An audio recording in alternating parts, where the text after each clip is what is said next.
Okay, good afternoon, everyone, and welcome to the session this afternoon, Microsoft 365 Business Doesn't Just Speak Windows.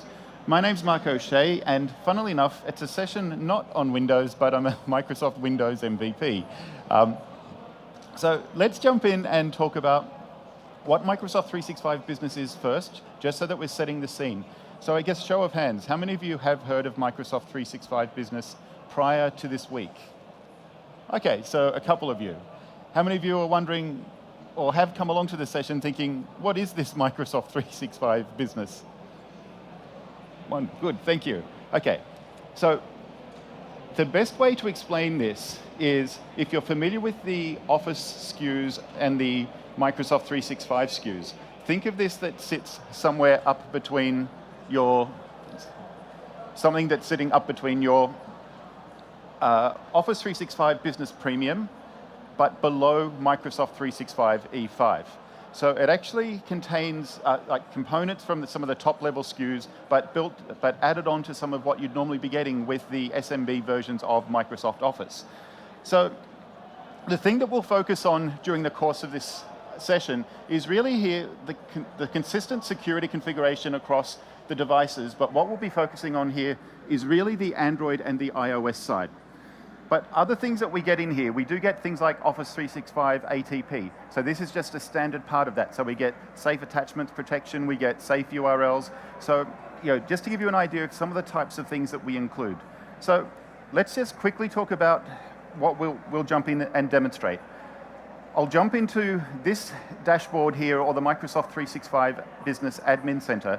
And what you'll notice immediately once I'm in there is that it's based on the Admin Center in Office that you're already familiar with.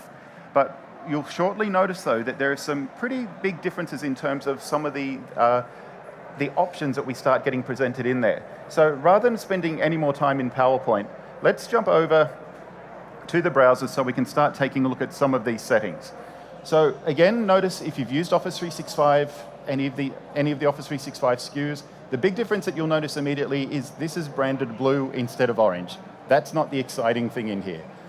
Where this is really customized is down here we've got device policies and alongside it device actions.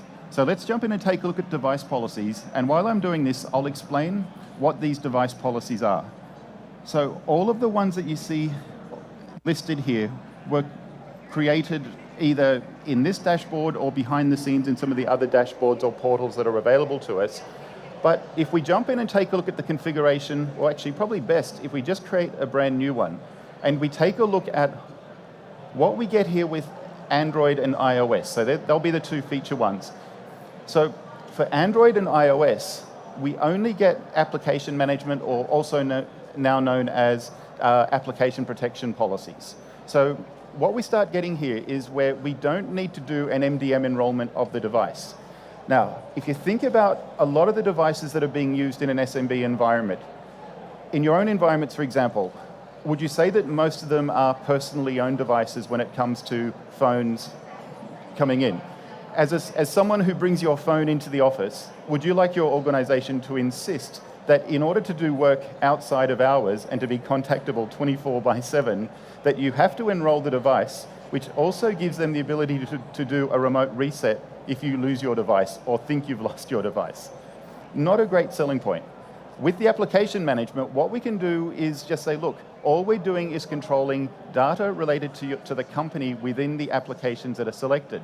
So if we start drilling down into these, you can see all we're really doing here is a couple of settings around protecting.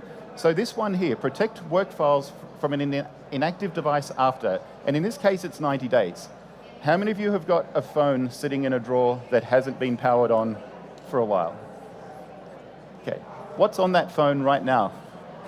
Sensitive information? Potentially. So this is where we can go through and we can start putting policies in place where we're not managing the phone. We're just managing user profiles within the applications of that phone. So as we start scrolling down, we can do things like forcing users to save the drives to OneDrive, and that's OneDrive for Business obviously, encrypting work files, but down here is where you can start seeing how we can go through and start controlling what we're actually doing on those devices. Do we want to require fingerprint or pins? Do we want to allow resets? But also here, there's a set of apps that will be configured by default for you. So as we go through and I show you some of the other views we get with this, you'll see that this isn't everything you can do. This is really kind of the starter template, or for a lot of organizations, this may be where they go, this meets our requirements. We're not going to go any further than this.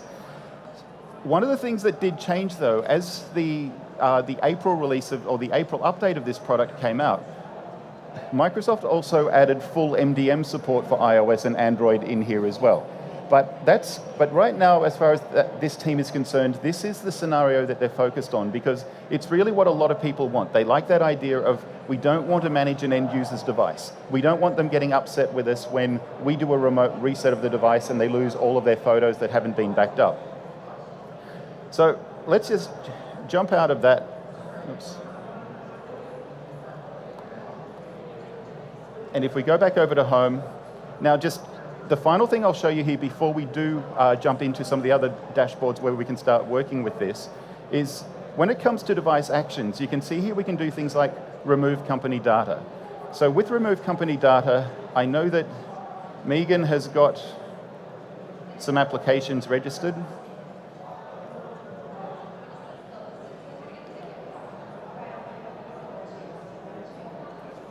So here we go, we can see a few different devices from Megan. So remember, when I go through and do a wipe, I'm not wiping the device, I'm just wiping the company data. So it's just looking at anything related to that user sign-in. So in order to get this to work on an iOS device, you need to have gone through into Microsoft 365 Business and uploaded your Apple APN the way that you would normally do with, you wouldn't need to do that with Apple. With Apple, this is all quite easy. You just sign into the app queries to see, is a policy applied? And then it will continue to query over time to make sure that if the policies are changing behind the scenes, that the app will receive that policy. On Android, it's slightly different. You have to go through and install the Intune company portal app on the Android device. You don't have to register it. All you have to do is have the app enabled because it acts as a broker.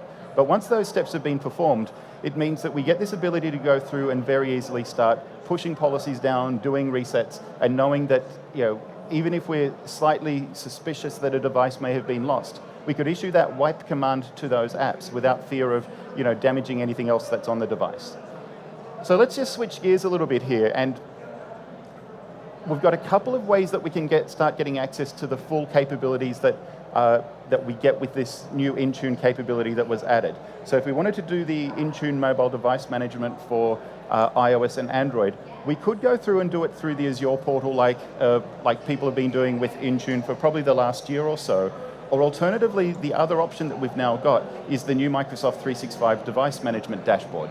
So before I continue, think of it as soon as you start stepping into this environment for management, be careful going back into the classic environment because you've got a lot more options once you're in here.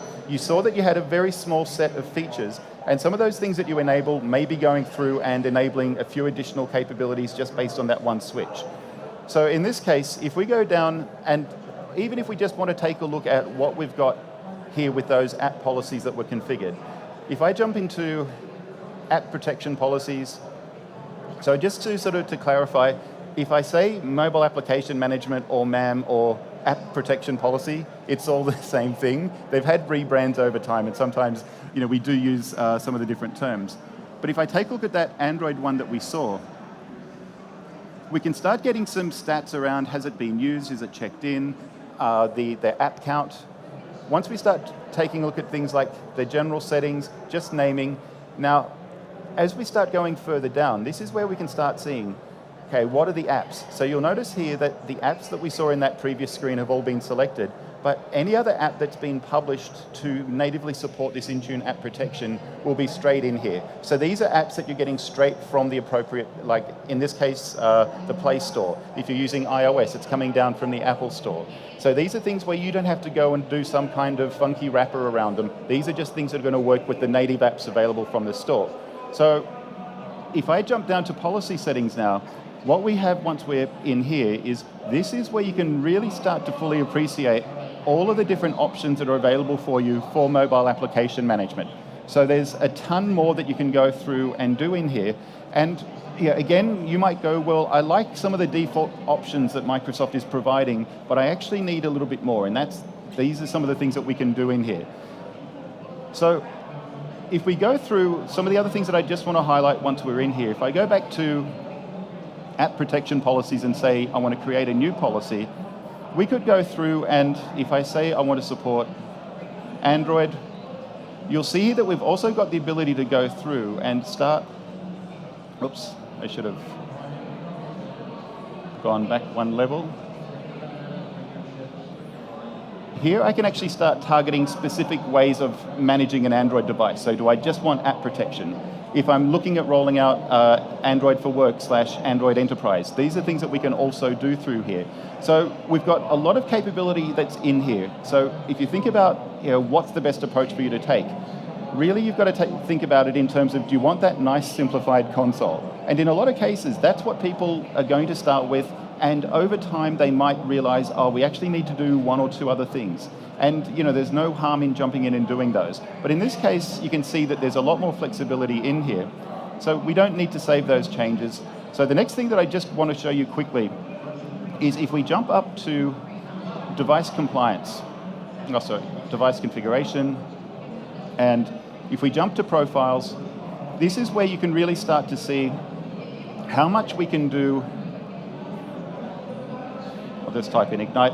How much we can start doing outside of Windows. So we've still got support for Windows in there, but we've got Mac OS support, iOS, and as I mentioned, things like Android and Android for Enterprise. So if I choose iOS, okay, what type of configuration? So this gives you an idea that once you start jumping into the admin, the native admin capabilities and doing MDM, this is where, think about this, does the company own the device? Does the company want to control everything from the device on up, such as a PIN to sign into the device, a forced timeout, so inactivity, after 5 minutes of inactivity, locking the screen on you. So these are the types of things that we can go through and get very, very restrictive on those devices. But again, if it's an end user device, you probably want to stay away from this.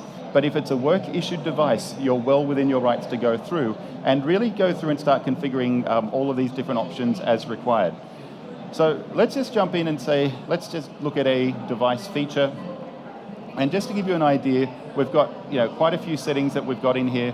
If we jump across to device restrictions, this is where a lot of the types of capabilities we'd normally be looking at from a usual MDM perspective are going to be exposed here. Now, there's obviously going to be some slightly different settings when we look at iOS versus Android for Work, really depending on what the base operating system actually promotes to the MDM solution. So this hopefully gives you a bit of an idea of some of the capabilities that you can jump in and look at, but also just when you sort of think about Microsoft and management, it's not just about what we've been doing for years, which may have been group policy on Windows PCs. With these Intune capabilities that Microsoft 365 Business provides, we're really going out and making sure that we've got very, very broad coverage of the different mobile solutions that are in place in the market. So I'll just close out of those, and then we can jump back into the slides. Okay, so in terms of other Microsoft 365 Business sessions that we've got here, a few of these have happened already, but there's one more immediately after this over in the Hyatt, and there's also one tomorrow morning, and I don't have the room number for that one on here. So the one to finish today up is on there, and there's one to start tomorrow off. The thing that I didn't do here was try to list the relevant Intune sessions that are on this week, because if you've been paying attention to those, there's probably 50 or 60 of them. So if this is something that you've been thinking about, that you really haven't spent too much time looking at yet, take a look at some of the Intune sessions, take a look at some of the other Microsoft 365 Business sessions, so that you can really start to get a bit of an idea of just how much some of these solutions can actually deliver for you. So just to wrap up, we've got session evaluations that we'd like you to do, so that if you've got feedback, if there are things you'd like to hear about in the future, please go through, fill out the eval form. And because we're sort of on this is like a 20-minute session. I'll make sure I'm standing over here. Any questions anyone's got, more than happy to address them. So with that, I'd like to thank you for attending. I know we're in a very, very noisy environment here, and I'm hoping that the noise I can hear isn't anywhere close to what you can hear at the moment. But thank you, everyone, and enjoy the rest of the event.